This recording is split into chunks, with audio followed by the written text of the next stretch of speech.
നമഃശിവായ. ജഗജ്ജനനി മാതാ അമൃതാനന്ദമയി ദേവി.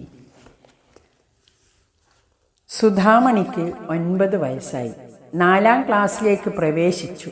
രാവിലെ ഉണർന്നാൽ വീട്ടുജോലികൾ ചെയ്യും, പിന്നെ സ്കൂളിൽ പോകും. 4 മണിക്ക് മടങ്ങി വരും. കിട്ടുന്ന സമയം മുഴുവൻ കണ്ണനെ വിളിച്ച് പ്രാർത്ഥിക്കും. പോകുന്നിടത്തെല്ലാം കണ്ണൻ്റെ ഒരു ഫോട്ടോ കൊണ്ട് നടക്കും. ഇടയ്ക്കിടെ അതിൽ ഉമ്മ വയ്ക്കും. പടമെടുത്ത് കൂടെ കൂടെ നോക്കും, കണ്ണുനീർ വാർക്കും. കണ്ണനെ കാണാതെ കൊച്ചു സുധാമണിയുടെ പിഞ്ചു ഹൃദയം പിടയും. അവൾ തേങ്ങി. കനിവിൻ പൊരുളായ കൃഷ്ണ കരുണാമയനേ, ദുഃഖ നിവാരകനായ കൃഷ്ണ, കരുണ നിറഞ്ഞ നിന്റെ ദൃഷ്ടികൾ എന്നാണ് എന്നിൽ പതിയുക. കാരുണ്യമൂർത്തേ കായാമ്പുവർണ്ണ കണ്ണു തുറന്നിടണേ. ദുഃഖപുത്രിയെ പോലെ പരിസര ചിന്തയില്ലാതെ നടക്കുന്ന സുധാമണിയോട് പരിസരത്തുള്ളവർക്ക് സഹതാപം തോന്നി. അവർ ചിന്തിച്ചു, കഷ്ടം, ഈ കുഞ്ഞിനെന്തു പറ്റി? എപ്പോഴും കരഞ്ഞൊലിക്കുന്ന ദയനീയമായ മുഖം. ഈ പാവം കൊച്ച് കണ്ണീർ കുടിക്കാൻ വേണ്ടി മാത്രം ജനിച്ചതാണോ?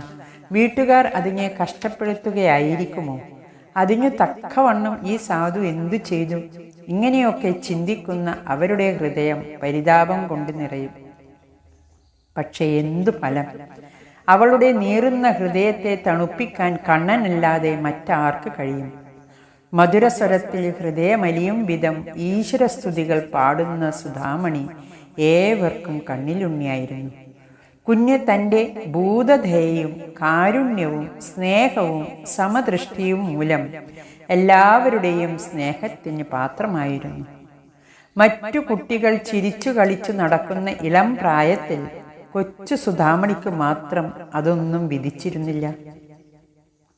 ഭക്തന്മാരിൽ നിന്നും മറഞ്ഞിരുന്നും കൊണ്ട് അവരുടെ ഹൃദയം മതിക്കുന്ന കണ്ണൻ്റെ നിർദ്ധയത്വം മാത്രമായിരുന്നില്ല കുഞ്ഞിൻ്റെ ദുഃഖത്തിന് ഹേതു. ജന്മനാ കറമ്പിയായ സുധാമണിയോട് വീട്ടിലാർക്കും അത്ര അടുപ്പമില്ലായിരുന്നു. അതുകൊണ്ട് എല്ലാ ജോലിയും ആ കുഞ്ഞിൻ്റെ തലയിൽ വെച്ചു കൊടുക്കും.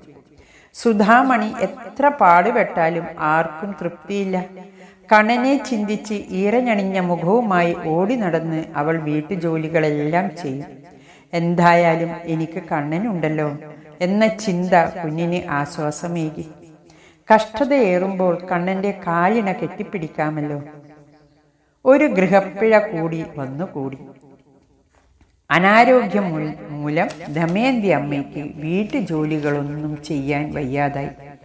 സുധാമണിയുടെ ജനനത്തിന് ശേഷം 5 മക്കളെ കൂടി പെറ്റു വളർത്തേണ്ടി വരികയും ആരോഗ്യം തീരെ വഷളാവുകയും ചെയ്ത ദമയന്തി അമ്മയ്ക്ക് ഗൃഹകൃത്യങ്ങൾ തരമില്ലാതായി.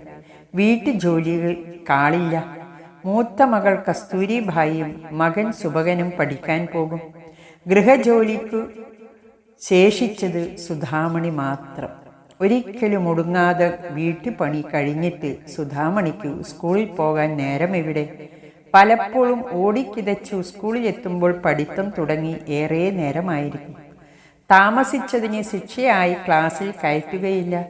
വെളിയിൽ നിന്ന് കൊണ്ടുവേണം പഠിക്കേണ്ടത്. അങ്ങനെ ഒരുവിധം 4-ാം ക്ലാസ് കഴിഞ്ഞു കിട്ടി എന്ന് പറഞ്ഞാലായല്ലോ. സുധാമണിയുടെ പഠിപ്പ് 4-ാം ക്ലാസ് വരെ. തുടർന്ന് നമുക്ക് അമ്മയുടെ സ്കൂൾ വിദ്യാഭ്യാസം കേൾക്കാം. നമഃശിവായ.